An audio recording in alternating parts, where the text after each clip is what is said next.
Welcome to Not Milk Never Milk. Subscribe if you're lactose intolerant. You start by inspecting the GIF. Note its file size, frame count, and dimensions so you know your target.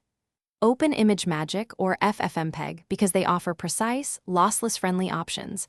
Online tools work too for quick jobs. Make a duplicate to keep the original intact. This lets you experiment without risk. Once done, you'll be ready to trim frames, reduce color depth carefully, or optimize timing. These are the core levers that compress without visible quality loss.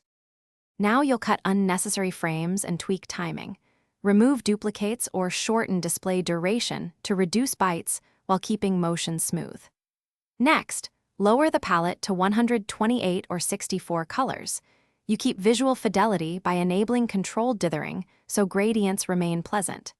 Then apply per-frame disposal and transparency optimization so only changed pixels are stored. Use commands like ImageMagick's layers optimize or Gifsicle's optimize for precise control. These steps shrink data while finish by exporting with your chosen tool's optimized settings and compare file sizes versus quality. You want the best balance. Preview the result in several viewers and browsers because rendering varies.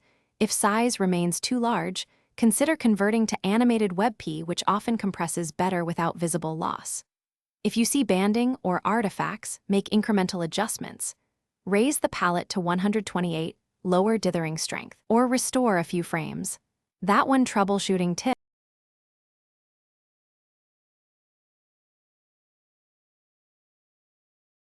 Thanks for watching. If this was helpful, leave a like and consider subscribing. See you next time.